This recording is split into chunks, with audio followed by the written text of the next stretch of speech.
নমস্কার বন্ধুরা, বানির হেসেলের রকমারি রান্না নিয়ে আমি চলে এসেছি।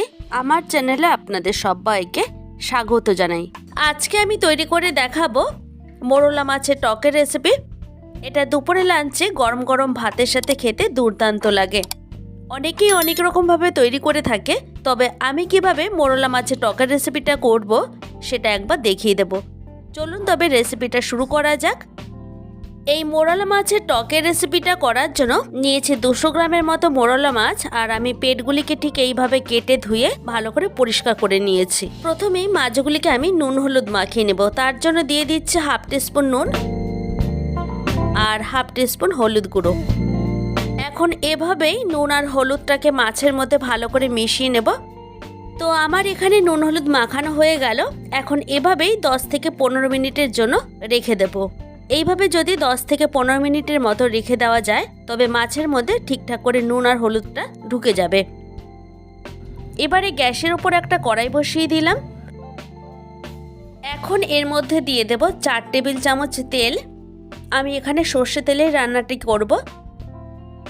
তেলটাকে এখানে খুব ভালো মতো গরম করে নেওয়ার পর একটু স্প্রেড করে দিচ্ছি। তো তেলটা খুব ভালো মতো গরম হয়ে গেছে। এখন অল্প অল্প করে মাছগুলিকে আমি ভেজে নেব। এখন গ্যাসের ফ্লেমটাকে মিডিয়াম টু হাইতে দিয়ে মাছগুলিকে ভেজে নিতে হবে। আমি এখানে খুব কড়া করে ভাজি না, দেখতেই পাচ্ছেন। হালকা ভেজে নিয়ে মাছগুলিকে এখন তুলে নেব। এখন এই কড়াইয়ের মধ্যে আরও বেশ খানিকটা পরিমাণে তেল দিয়ে দিলাম। তেলটা ভালো মতো গরম হয়ে যাওয়ার পর বাদবাকি যে মাছগুলি আছে সেগুলিকেও ভেজে নেব। আমি এই সময় গ্যাসের ফ্লেমটা একই রকম অবস্থায় রেখে দিয়েছি, মানে মিডিয়াম টু হাইতে রেখে দিয়েছি। তারপর এভাবে উল্টে পাল্টে নিয়ে মাছগুলিকে ভেজে তুলে নিচ্ছি। খুব কড়া করে ভাজবো না, দেখতেই পাচ্ছেন আমি কীরকমভাবে মাছগুলিকে ভেজে নিয়েছি। এখন কড়াইতে আরও কিছুটা পরিমাণে তেল দিয়ে দিলাম। তবে তেলের পরিমাণটা আমি এখানে বলছি না, যে যার পছন্দ অনুযায়ী তেলের পরিমাণটা বাড়িয়ে বা কমিয়ে নিতে পারেন। ফোড়নে দিচ্ছি হাফ টিস্পুনের মতো গোটা কালো সর্ষে। একটা শুকনো লঙ্কাকে আমি ছিঁড়ে দিয়ে দিলাম। তারপর এভাবে 30 সেকেন্ডের মতো ভালো করে ভেজে নিতে হবে। যখন লঙ্কার সর্ষেটা ভাজা ভাজা হবে, তারপর এর মধ্যে দিয়ে দেবো 1 বাটি কুচনো পেঁয়াজ। আমি এখানে বড় সাইজে 2টো পেঁয়াজ ব্যবহার করেছি। পেঁয়াজটা যাতে সহজে সফট হয়ে যায় তার জন্য দিয়ে দিলাম হাফ টিস্পুন নুন। এবার দিয়ে দিচ্ছি 2টো কাঁচা লঙ্কা। কাঁচা লঙ্কাটাকে আমি চিড়ে ব্যবহার করলাম, তবে এখানে কিন্তু বেটেও নিতে পারেন। এখন এই উপকরণগুলিকে এভাবে 2 মিনিটের মতো ভালো করে ভেজে নেব। পেঁয়াজটা এখানে অনেকটাই নরম হয়ে এসেছে। এবার দিয়ে দেব টমেটো কুচা। আমি এখানে 2টো কাঁচা টমেটো ব্যবহার করেছি, তবে টমেটোটা কিন্তু এখানে আরও বাড়িয়েও নিতে পারেন। এবার দিয়ে দেব হাফ টিস্পুন জিরের গুঁড়ো, হাফ টিস্পুন হলুদ গুঁড়ো দিয়ে দিলাম, আর দেব সামান্য চিনি। তবে এটা পুরোটাই অপশনাল, কারণ যেহেতু কাঁচা টমেটো আছে একটু টকটক ভাব লাগতে পারে, তার জন্য আমি চিনিটা ব্যবহার করেছি। দিচ্ছি হাফ টিস্পুনের মতো লাল লঙ্কার গুঁড়ো আর সামান্য একটু কাশ্মীরি রেড চিলি পাউডার, এটা দিলাম কালারের জন্য। এবার এই সমস্ত উপকরণগুলিকে এভাবে একটু ভালো করে ভেজে নেব।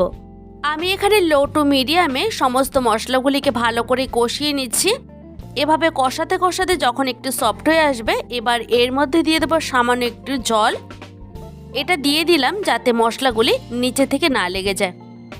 এখন একটা স্প্যাচুলার সাহায্যে এভাবে এই মশলাগুলিকে একটু নেড়ে চেড়ে নিচ্ছি। তারপর একটা লিড চাপা দিয়ে দেব কিছুক্ষণের জন্য। কিছুক্ষণ পর ফিরে এসে লিডটা সরিয়ে নিয়ে দেখে নিচ্ছি টমেটোটা কতটা সেদ্ধ হলো। তো আমার এখানে টমেটোটা অনেকটাই সেদ্ধ হয়েছে।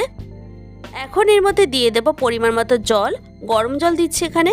এই পর্যায়ে এসে গ্যাসের ফ্লেমটাকে একদম হাইতে দিয়ে ঝোলটাকে ভালো করে ফুটিয়ে নেব। তো আমি এখানে 1 বাটি আর 1 বাটির কিছুটা অংশ জল দিয়ে দিলাম। আমি আমার পছন্দ অনুযায়ী গ্রেভিটা রাখবো।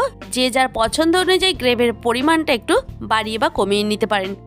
এবার জলটা যখন ভালো করে ফুটতে শুরু করবে, এই পর্যায়ে এসে ভেজে রাখা মাছগুলিকে এর মধ্যে দিয়ে দিতে হবে। এখন মোরলা মাছগুলিকে এভাবে একটু ঝোলের মধ্যে খুব ভালো করে মিশিয়ে নেব। মিশানো হয়ে গেলে আমি একটু লিড চাপা দিয়ে দেব। এখন আবারও গ্যাসের আঁচটাকে একটু কমিয়ে রাখছি। 7 মিনিট পর ফিরে এসে ঢাকনাটাকে আমি সরিয়ে নিচ্ছি। দিচ্ছি এখানে কিছুটা পরিমাণে ধনেপাতা কুচি। এই ধনেপাতাটা দেওয়ার ফলে মাছের গ্রেভির মধ্যে খুব সুন্দরভাবে মিশে যাবে আর খুব সুন্দর একটা ফ্লেভার বেরোবে। এখন এই ধনেপাতাটাকে এই মাছের মধ্যে খুব ভালো করে মিশিয়ে নিতে হবে। আমি এখানে মোরলা মাছের টকটা একটু মাখা মাখা রাখবো। যতক্ষণ না ঝোলটা শুকিয়ে আসছে আমাকে ততক্ষণ ওয়েট করতে হবে। তার জন্য আবারও ঢেকে রেখে দেব। তৈরি হয়ে গেল গরম গরম ভাতের সাথে দারুণ স্বাদের একটা সুস্বাদু রেসিপি। যদি আমার চ্যানেলে এই রকম আরও নিত্য নতুন ভিডিও পেতে চান তাহলে অবশ্যই আমাকে কমেন্ট করে জানান। ভালো লাগলে লাইক শেয়ার করুন। আপনাদের একটা লাইক আর একটা কমেন্ট আমাকে আরও এগিয়ে নিয়ে যেতে সাহায্য করবে। দেখা হবে অন্য কোনো ভিডিওতে। ধন্যবাদ।